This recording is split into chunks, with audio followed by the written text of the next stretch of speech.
Hi class, I threw this lecture in at the end because one thing I've noticed in life is a lot of the questions you run across are actually related to marketing. The thing is, if you can recognize it's a marketing issue, you have a huge advantage because the things that you've learned, the skills that you've acquired, you can apply to these situations. Now, we know the marketing recipe is first about finding the landscape, understanding how to form a strategy, what is it that we want to target, how do we break it up, and this is the same for any problem. When you have big complex problems, you break it up into little problems and then you reintegrate it together. And finally, the 4 Ps. Essentially, what are the knobs that I can turn that actually can affect the outcome? And so promotion is a big part of the way we go about communicating things and the way we go about presenting the different elements regarding marketing.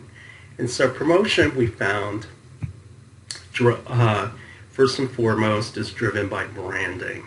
And what drives branding is communication.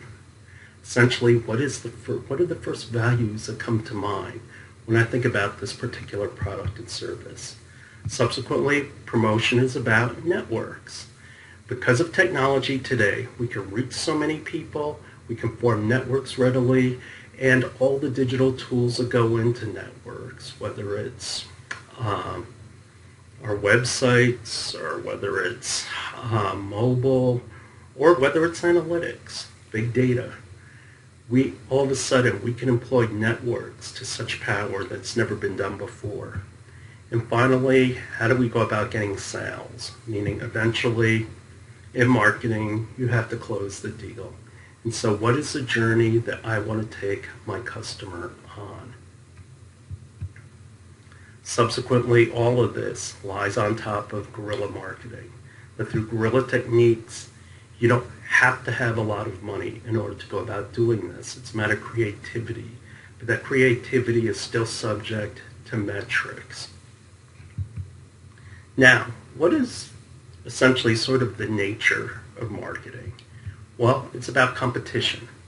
And that's that it's you against how they perceive the solution is of what they have right now. Also, how do I position my strengths at their weakness? A lot of problems are related to marketing. It's a matter, do you recognize it? And do you know what it is? And can you apply what you've learned towards it? Because up to this point, you have built a toolbox. Now it's time for you to go out and use it. And first and foremost, go out, compete, and win. I'd like for you to listen to something. Hi, this is Tracy calling from the casting office for the show Pornography. Just wanted to give you a call. We got your application. If you can call me back, 323-785-2262. Okay, so Dr. Cho actually applied to go on a game show, and he got a response.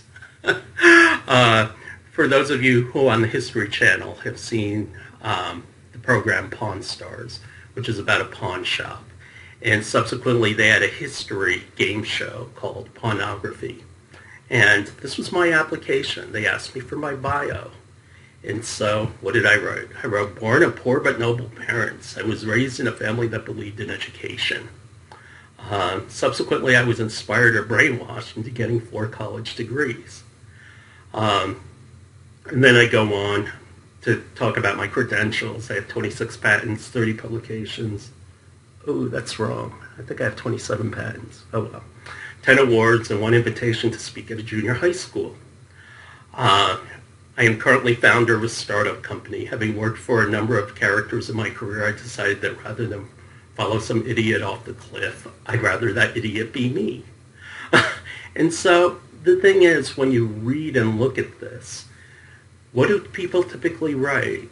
Well, I live in Winnetka, Illinois, and I have a wife and 2 kids, and I work for FedEx as an office manager or something like that. The thing is, what did I do? TV is looking for big personalities, especially reality programs. So I made myself bigger by employing, yes, my superior sense of humor. Now, they are going to ask you, why do you want to be on the show? And this was my answer. It is my intention to wage an intellectual battle that will inspire the writing of songs, the commission of paintings, and the building of statues to commemorate one of the epic moments in the history of human competition. But most of all, it looks like fun. What Dr. Cho employs is rhetoric, that I take everything in a certain direction and suddenly I skewer it in something totally different. I mean, it's just like Pac-Man, what, Inky, Blinky, Pinky, and Clyde. And that's my style of humor. But the point is that when you communicate with others, if you're going to write something ordinary, if you're going to write something cookie cutter, guess what? You're not going to make it. You don't stand out. You don't differentiate yourself. Through rhetoric and also through style of writing, you can stand out in your communication. Now, of course, in this case, I could be flip, but if I was applying for a different position, no, I wouldn't be as flip. And so the thing about a lot of the tools today, especially if you want to do marketing, it's so easy. For example, Facebook. Say I want to do an ad in Facebook. Well, all you have to do is go to your Facebook page and it says create ad. And subsequently, that ad, what do they ask you for? Are you interested in awareness? Do you want consideration? Or do you want conversions? And subsequently, they make this as user-friendly as possible.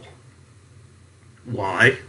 Facebook wants to make money. The harder it is for you to do it, the less money they can make. So they're making it as easy as possible for you.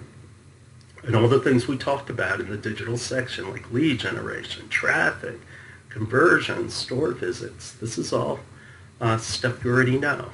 Subsequently, let's say I'm interested in lead generation. I want to go out and find people. And so subsequently, when you click on it, what it does is that it starts to ask you questions about where your audience is, what country, what age, gender, wow, demographics. And subsequently, in terms of demographics, their interests, behaviors, remember that, basis behaviors. And so you can define this, and Facebook will actually go ahead and find that audience for you. You can pretty much solve everything. Anytime a marketing question is put in front of you right now, you should be able to solve it. For example, the R&D guys just created a nutritional that helps hearing loss. What's the market and demand?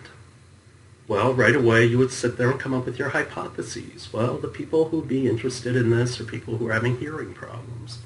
And those people are people, let's see, you would start rattling off a list. People who are getting older, their hearing gets bad. People who might work in industries with a lot of loud noise tend to have hearing loss. And you can go on, and guess what? You're doing segmentation. And then you can go out and do research. This is just like the first assignment. See, there's a reason why I give you this stuff. Figure it out.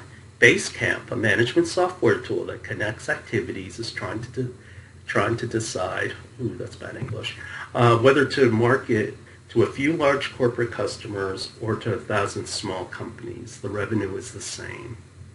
This is a strategic consideration. Is it easier for me to market to 1,000 small companies or just a couple of big ones? Now, Jason Friedman, actually the CEO of Basecamp, decided he'd rather have 1,000 small companies. And he'd rather have 1,000 small companies because his thinking is, if he loses some of them, fine. It's only part of 1,000. But if he only goes after a few big companies, if he loses one client, he loses a lot of money. And so that was his strategic decision. And these are the strategic decisions that you make in marketing. That's why I give you all these cases based on the data available. What's the best course to pick? You have to make these calls. Nobody buys orange socks, but it does bring in $10 million a year. We have much bigger opportunities. Do we keep it alive or kill it? And so this goes right into the consideration of Thin TV.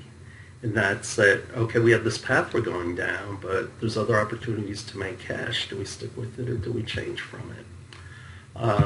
An example is my daughter's church actually was thinking about opening another church in Kauai, Hawaii. Of course, I said, What about Indonesia? Actually, I don't want her to go there. Indonesia is, let's just say the level of safety concerns me. But anyway, hey, I'm a father. If anybody out there is Indonesian, I thoroughly apologize if I insulted you in any way. But anyway, when they were sitting around doing this, I said, well, this is a marketing issue. My daughter said, what?